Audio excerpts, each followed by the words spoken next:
professor Dr. Wilson da Silva e trarei para vocês um assunto muito interessante que é o jogo de xadrez. Esse jogo de origem milenar, e nós vamos abordar esse jogo então em 3 disciplinas. A primeira disciplina são as regras básicas de xadrez, é essa que está começando agora.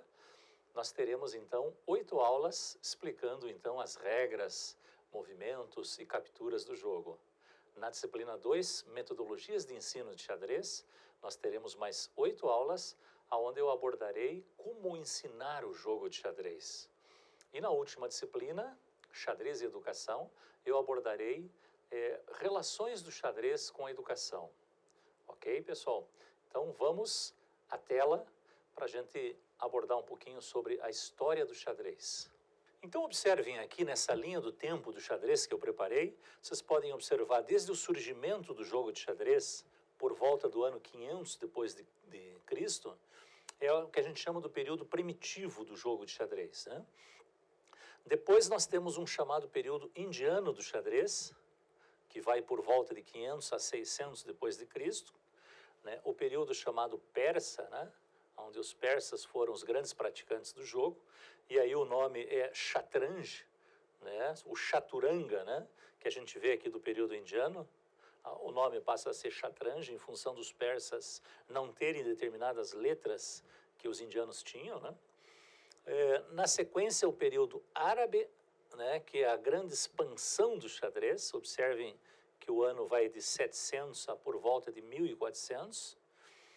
Na sequência, o período renascentista, vamos lembrar do Renascimento, né? Como um movimento artístico, cultural importante, e o xadrez tem um período renascentista, que vai por volta de 1400 a 1500 depois de Cristo, né? O período romântico, né? Vamos lembrar do romantismo como uma escola de arte. O romantismo também está presente no xadrez. Qual que é a característica principal do período romântico no xadrez? O ataque rápido. Os jogadores atacavam rapidamente as peças dos seus adversários. O período científico, cujo expoente principal é o austríaco Wilhelm Steinitz, que vai por volta de 1886 a 1916. Na sequência, o que a gente chama de período hipermoderno no xadrez, cujo expoente principal é o ex-campeão mundial Alexander Alekhine, um russo, e esse período, geralmente, os historiadores definem como de 1916 a 1946. O penúltimo período, chamado período eclético do jogo, cujo expoente principal é o ex-campeão mundial Garry Kasparov, o russo Garry Kasparov. Esse período eclético, ele combina características de todas as escolas de pensamento anteriores. Ela vem por volta de 1946 até os dias atuais. E também a gente pode colocar um último período, que vai de 1996 até hoje, que é o chamado período informático. Por que o período informático? Porque em 1996, o supercomputador Deep Blue, da IBM, derrotou o Garry Kasparov no match. Primeira vez que um campeão mundial foi derrotado, então, um campeão mundial foi derrotado por um programa de computador. Vamos acompanhar como foi a evolução do xadrez no período, no mundo, enfim, né? Como o xadrez, desde seu surgimento na Índia, né, o Chaturanga, como mostrei na linha do tempo, como ele se desenvolveu, então, como ele passou por diversos países. Acompanhem comigo na tela, que eu preparei um mapa, né, com o desenvolvimento do xadrez. Então, observem que nós temos 2 grandes evoluções do xadrez saindo da Índia, né? E vamos lembrar, então, que a Índia é aonde surgiu o ancestral mais antigo do xadrez, o jogo chamado Chaturanga. Você tem uma expansão, né, que vai, então, em direção ao leste europeu, né, onde o xadrez foi sendo levado à medida que conquistas, né, novos países eram conquistados.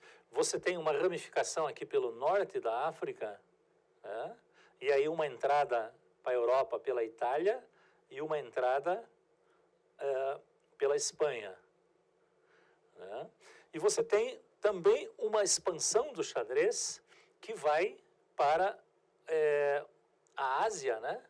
E passa aqui pela China e depois a entrada do jogo no Japão. Isso leva a novos jogos, né? Por exemplo, o xadrez, quando chega na China, o jogo lá se transforma num jogo chamado Xiangqi, que é um jogo bastante semelhante ao xadrez, embora as peças sejam diferentes. Quando o xadrez chega no Japão, ele se transforma num jogo chamado Shogi, né? Um jogo também com características bastante semelhantes ao xadrez, mas, no entanto, as peças são bastante diferentes, né?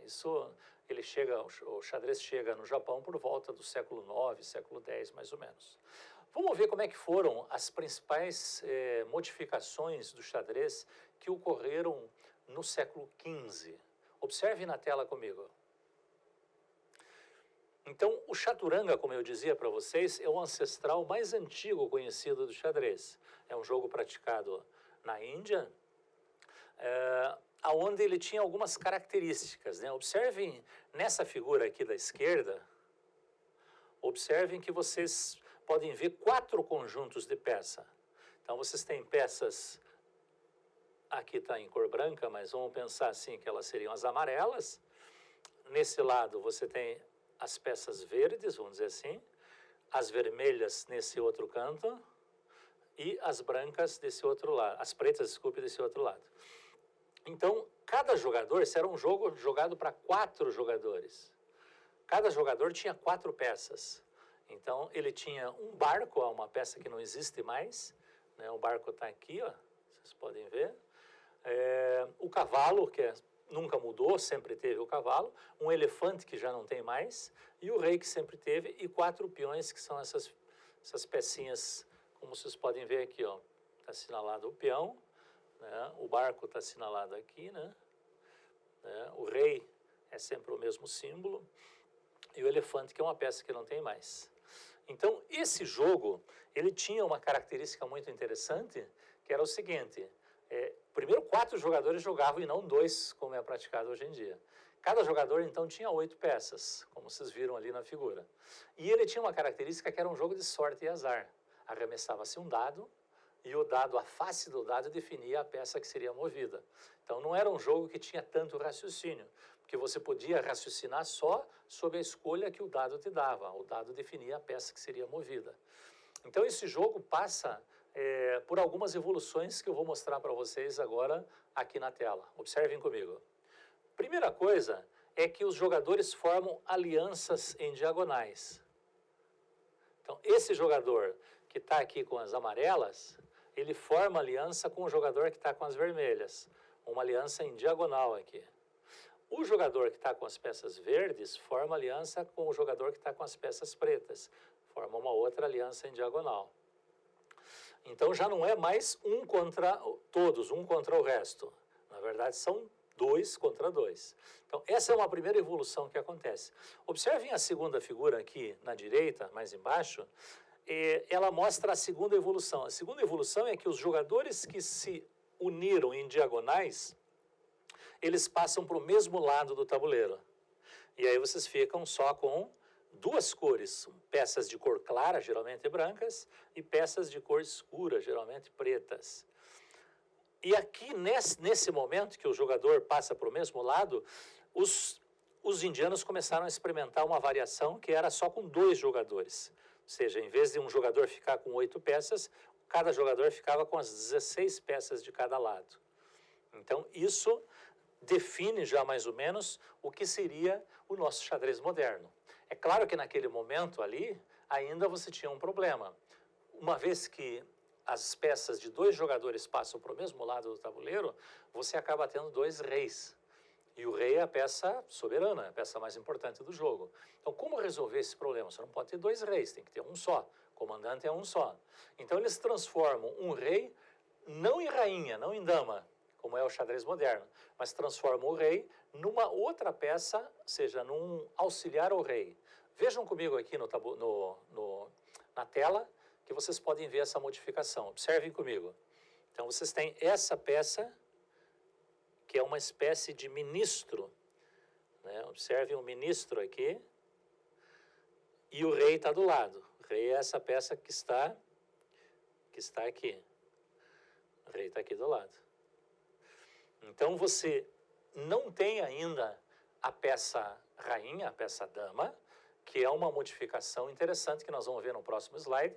Vocês vão ver que é uma modificação que ocorre no século XV, isso, né? Eu acho que é a principal modificação do xadrez medieval, do xadrez antigo, para o xadrez moderno, é o surgimento dessa peça, que é a dama. Chamam de rainha as pessoas, mas, na verdade, usando a linguagem certa, técnica do xadrez, o nome certo da peça é a dama. Observem comigo na tela que eu vou mostrar essa modificação.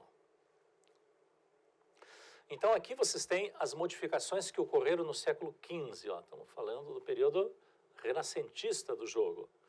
Então, você tem duas peças que não tem mais. Você tem esse elefante aqui, cujo nome era Alfil, e ele acaba se transformando em bispo, como estou marcando aqui, ó. Se transforma nessa peça aqui.